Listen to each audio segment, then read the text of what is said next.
The Joe Rogan Experience. I was trying to get to know the crime element is more than, so I knew all the lawyers, and I went over to Bimini one day to get some real information about them because they couldn't, in the U.S. they were scared to talk.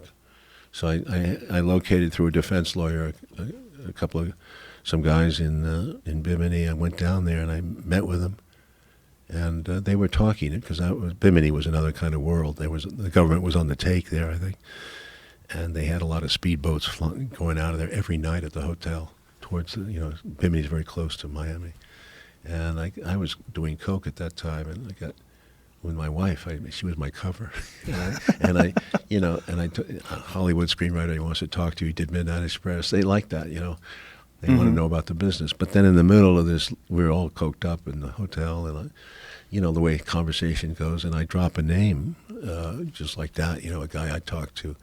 Well, he'd been a defense lawyer when I talked to him, but in the past, he'd been a prosecutor, because prosecutors often flipped to defense attorneys to make more money.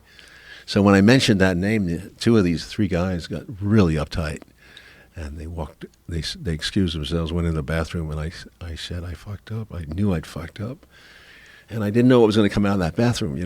If they thought I was some kind of cop, some kind of underground informer, because they hated that prosecutor that put one of them away.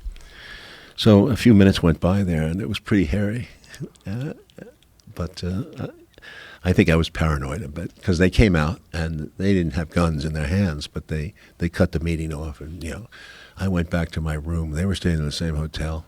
All night I was tense because I knew they could come and get me. It was their hotel. They owned the island. Right. But it was nerve-wracking, and I got out of there first thing in the morning. The whole point is you say the wrong word sometimes and you're dead.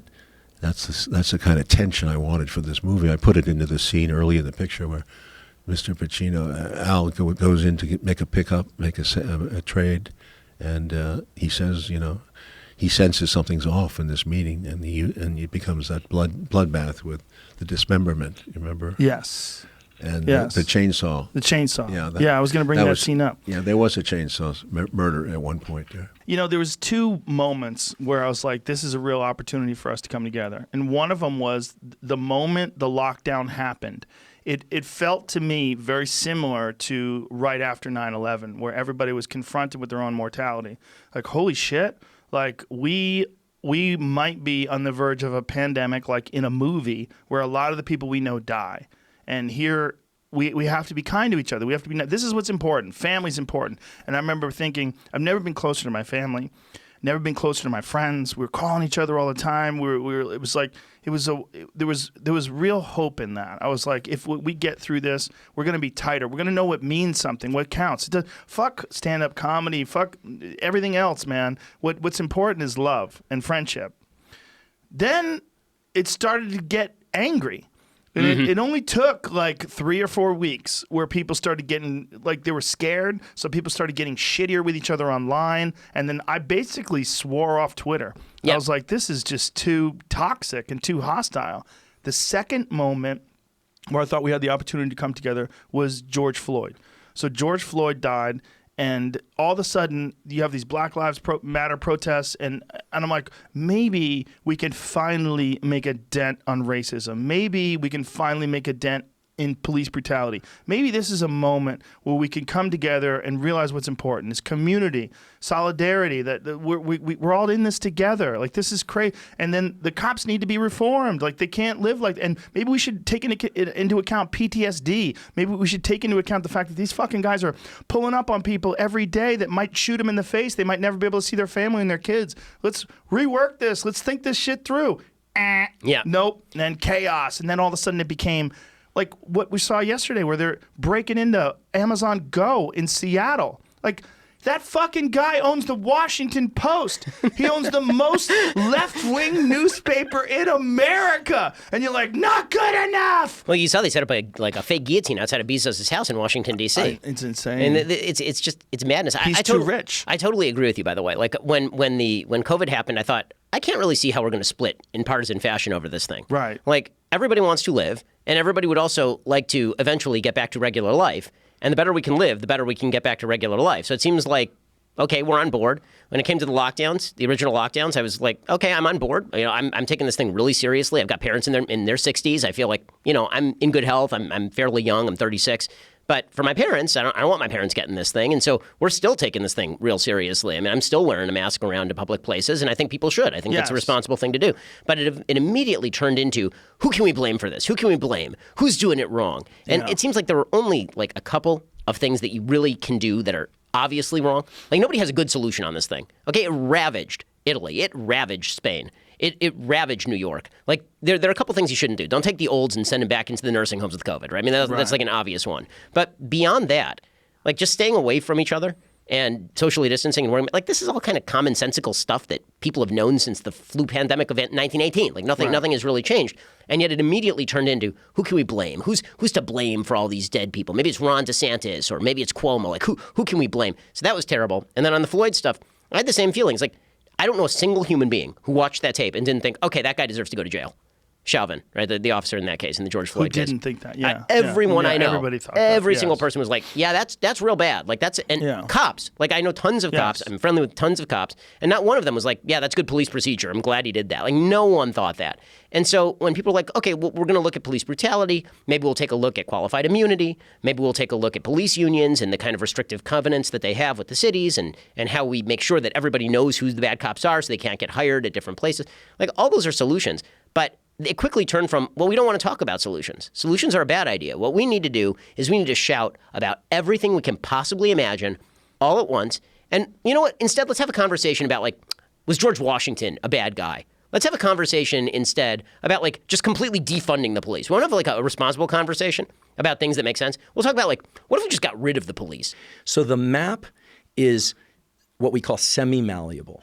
It's not a rigid, concrete, hardwired map. So what makes you think that this upspeak is like damage? Well, so I asked Eddie about this. Eddie Chang, my friend, this neurosurgeon, who is kind of premier world, not kind of, he is the world expert on speech and language and the neural transformations and how it controls the pharynx, all that stuff.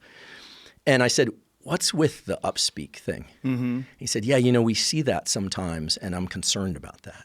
And when a neurosurgeon tells you they're concerned, you kind of go, okay, what are you concerned about? And he goes, there's something wrong with the map. And this kind of, well, he just thinks that the map, which shows up kind of normally this is probably the first time in human history people have used this upspeak. It's also the first time in human history people have, typed with their thumbs. But I was listening to two guys at the airport back when you could go to the airport, and these two guys at the airport were talking in upspeak, and it was like as clear as day to me. Like, they were letting each other know that they're in the tribe.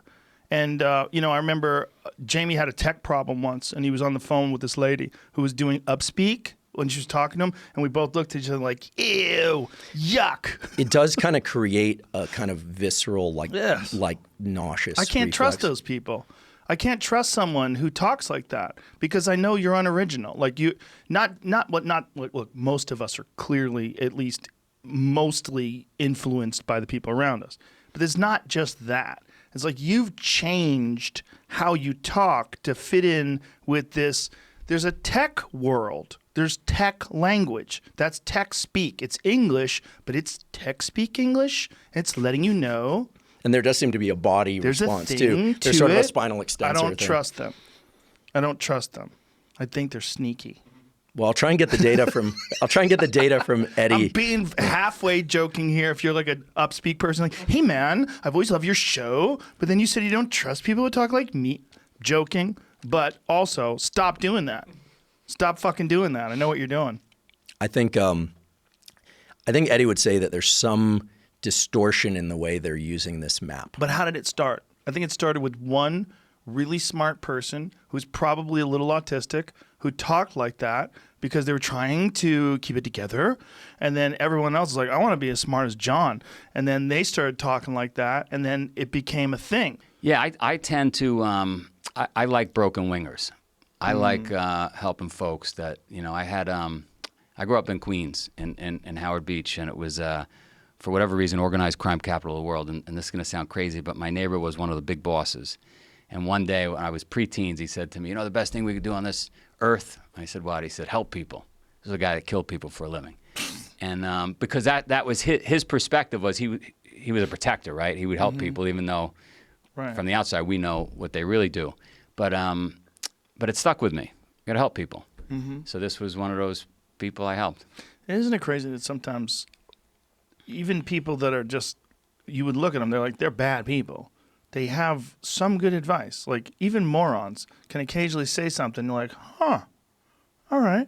I got that. You know, like every now and then, like even a real fool will say something that makes a whole lot of sense. He changed my life, this guy. He said to me, my parents were going through a divorce. I'm 12 years old, and he wants to help me. So he says, come over. You're going to clean our swimming pool for us. I'm going to pay you $35 a week. So I come over on Saturday morning. He says, all right, the first lesson, he's sitting me down for lessons. First lesson is if you're going to come at 8 a.m., you show up 7:45, right? On time is late. Great lesson for life. Second lesson is if I'm paying you to clean the pool, I want you to straighten up the shed, straighten up all the lawn furniture, clean the windows, do whatever the fuck you have to do, but make it so that when I get home, I can't live without you. You are, irreplaceable as far as a service provider. And number 3, never ask for money. You'll get paid if you do a good job. And it just stuck with me for life. And really, really good lessons from like you say, like a most unlikely source Yeah. of it.